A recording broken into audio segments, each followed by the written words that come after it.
Turn to Proverbs 7:9.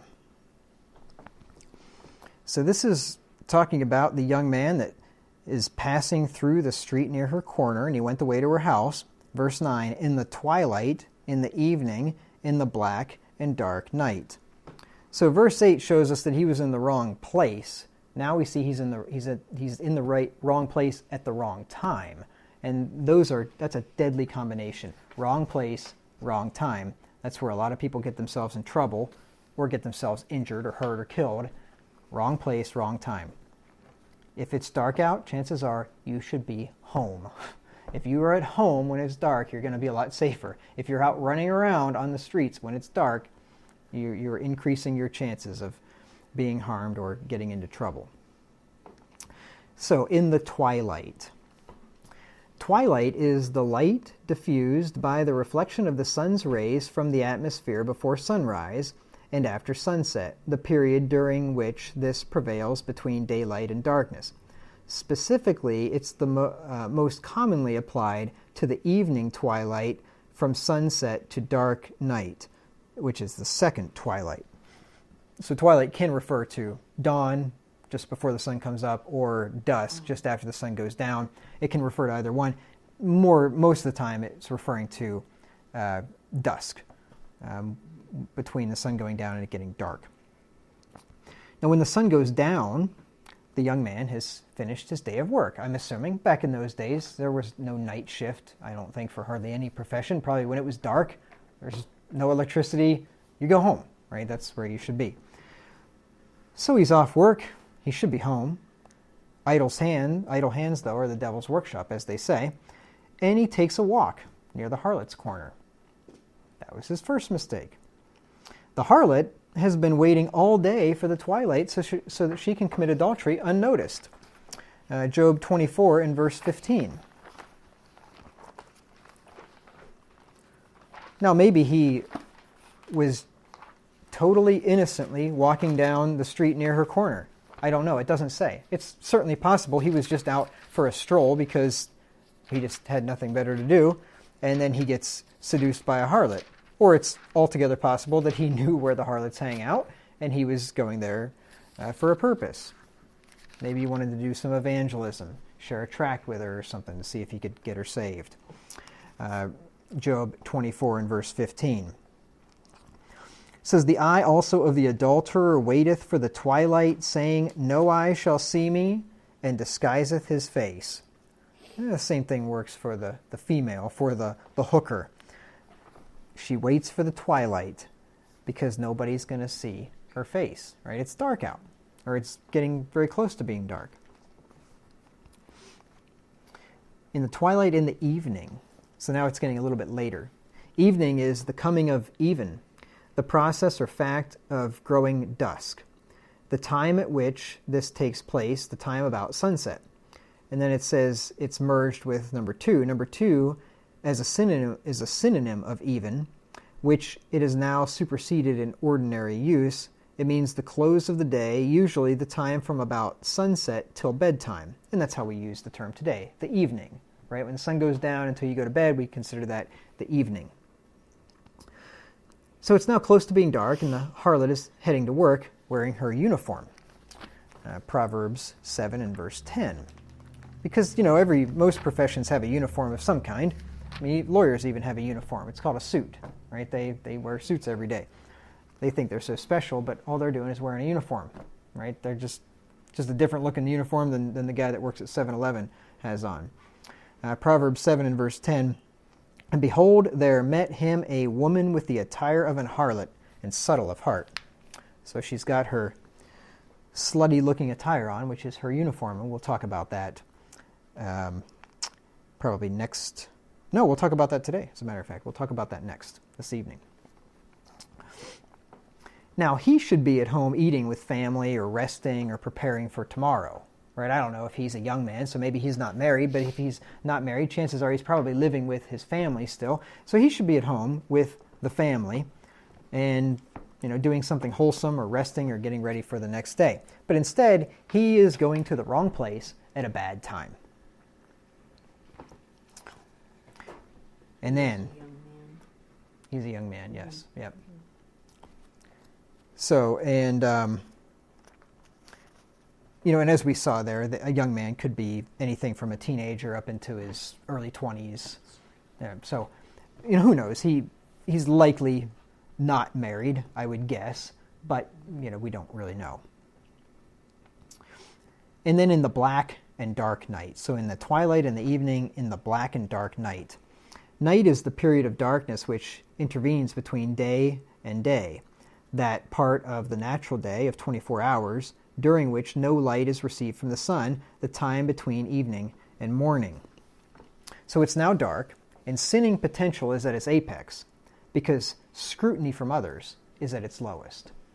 That's usually when sin takes place, is when it is not observed, right? So the time and the place that has the least amount of eyes on it are the places that are most fertile for sin. It just makes sense, because most people are ashamed of it, or they at least don't want to get caught and get in trouble. So he waits until the night, or she waits until the night. And this is the case with sin. It usually takes place at night. Of course, not always, but a lot of times it does, especially certain types of sins. Like 1 Thessalonians 5 and verse 7. People that get drunken typically get drunken in the night. People that get drunken in the day are called alcoholics. But partiers typically get drunk at night. 1 Thessalonians 5 and verse 7.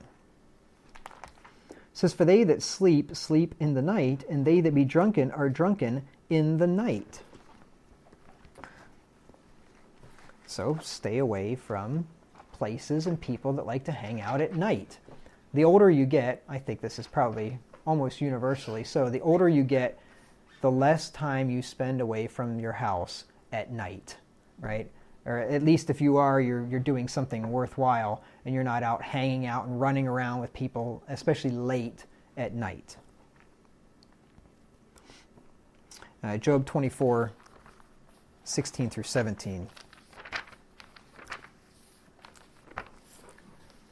I've always said that I've thought that I was born too late. Like feel like I'm a lot older than I am. And I remember years and years ago, well, it depends. When you say years and years, if you're your age, that means like 40 years ago. If you're my age, it means like 15 years ago. But anyway, years ago, I was probably in my mid-20s, and I was a Friday night, and it was 8 o'clock at night, and I was just sitting there by myself reading or studying or something, and it just dawned on me, like, I'm the biggest loser ever. Like, here I am when all of my friends are, if I had any, I didn't have any friends anymore at that point, or no friends that I used to have, but all the people my age that I used to hang out with on a Friday night at 8 o'clock are definitely going out somewhere, and they're going to be out for many, many hours, and here I am sitting at home by myself reading, and it just dawned on me what a loser I was. And I say that. I didn't really think I was a loser, but in the world's eyes, I would be. How old were you? Oh, it was after I got home from overseas, so probably 24, 25, something. Yeah, probably about 25, I suppose. I've been accused of just of existing and not living by some family members, but they may consider it existing. I don't consider it just merely existing, but anyway. Proverbs 24. Job, there we go. Job 24, 16 through 17. It says, this is right after the verse about the adulterer waiting for the twilight. Verse 16, "In the dark they dig through houses, which they marked for themselves in the daytime. They know not the light. For the morning is to them even as the shadow of death. If one know them, they are in the terrors of the shadow of death." So these types, they live for the night. And if they're out in the daytime, it's only because they're scouting out the houses that they're going to ransack and pillage at night. They do all their devilment under the guise of darkness. And for most of us, we look forward to the morning, look forward to the light. They dread the morning coming because they have to wait a whole other, yeah, that's a funny saying, a whole other 12 hours to start their work again when it gets dark. Now the thing is, sex also generally happens at night. Job 3 and verse 3. Like I said, the Bible is so accurate. Job 3 and verse 3. Job said, "Let the day perish wherein I was born, and the night in which it was said, there is a man-child conceived." That's usually when conception happens, is at night. So regular wholesome sex happens at night, but sinful sex probably almost always does, because generally you're waiting till after work, running around with some woman somewhere, and that's generally how that happens, and not wanting to get caught. And then the scripture backs this up too. Romans 13 and verse 13. Romans 13:13 says, "Let us walk honestly as in the day, not in rioting or drunkenness, not in chambering and wantonness, not in strife and envying." So he says, let us walk as in the day, which is the opposite, of course, of the night. So these things that happen here, that he lists, happen at night. Rioting, right now, Minneapolis, my old neighborhood. I don't know if you've been watching the news, or all right next to my old neighborhood. Yeah, just minutes from where I used to live in Brooklyn Center. Riots going on now, 3 nights in a row from that. Aren't you glad you got out of there? I am glad I got out of there. Yeah, that's crazy. And the reason for the riots, I don't know if you've been following that or not. Mm-hmm.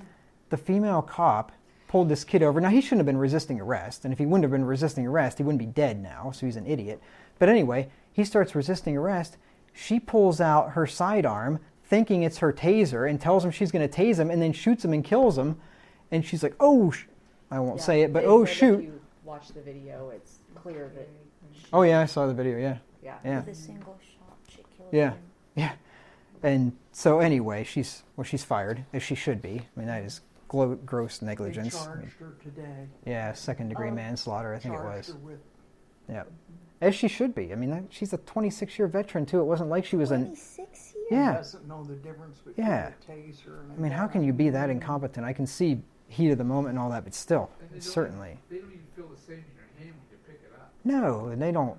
I mean, they don't look the same. A taser's great big, and it's yellow, and I just don't. And it's on the other side of the belt. Like, how in the world that happened, I have no idea. But that's why you shouldn't have women in the police. Right, you're right, exactly. There should not be women in police. That's crazy. But anyway. But the point is, the rioting up there is happening at night. It doesn't happen during the day. As soon as dusk comes, though, the rioters come out. Rioting, drunkenness happens at night, and chambering and wantonness happens at night. Bad people show up. Yep. And not to mention, that's happening at the same time that the Derek Chauvin's trial is going to be over. Like, I think is over, and they're expecting a decision next week. And I can think of about a million other cities that I'd rather live in than Minneapolis right at this time. But anyway. Pretty much all of them except San Francisco. Yeah, right. That's about it. I'm glad you're down here. I am. I wouldn't want to be up there. Anyway, chambering is the furnishing of a room, which is not what it's referring to. It's sexual indulgence, lewdness, luxury, effeminacy. Chambering, effeminacy, that's what it says, yeah. I've never heard of that either. But, I mean, it makes sense. Chambering, like if a chamber is a room, and if you're going into a room, you're going in there for a reason, right? For sexual indulgence. Wantonness, you said chambering and wantonness. Wantonness is the quality of being wanton in various senses. It's lasciviousness or unchastity. Lasciviousness is the quality of being lascivious, and lascivious is inclined to lust, lewd, wanton. So chambering and wantonness are referring to fornication, adultery, and sexual sin, such as that. Maybe chambering has something to do with being in the closet, like when a homosexual is in the closet, she's in the chamber doing his It stuff. could be. Right. I don't think it's limited to that, but yeah. But I'm just assuming. Mm-hmm. But it certainly could apply. Yeah. That's a good point. I wish they would stay in the closet. Now, here's a contrast for you. The virtuous woman stays up after dark, but she does it for a reason. And she rises early in the morning while it's yet night, but she does it for a reason. It's to make clothes and cook food for her family. Look at Proverbs 31, and verse 18. Proverbs 31, 18. I'm going to show you a stark contrast between the strange woman and the virtuous woman. Proverbs 31, 18 says, She perceiveth that her merchandise is good, her candle goeth not out by night.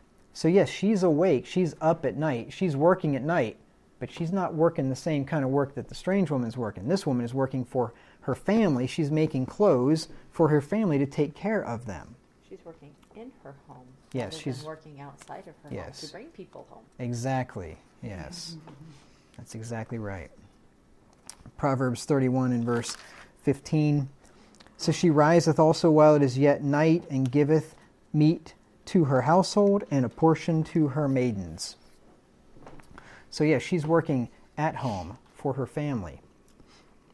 The strange woman is out at night, away from her family, fulfilling her lusts. Proverbs 7, 11 through 12. She is loud and stubborn, her feet abide not in her house. Now is she without, now in the streets, and lieth in wait at every corner. So big difference there. Being away from the home, fulfilling your lust, versus being in the home, taking care of your family. So that takes care of Proverbs 7 and verse 9.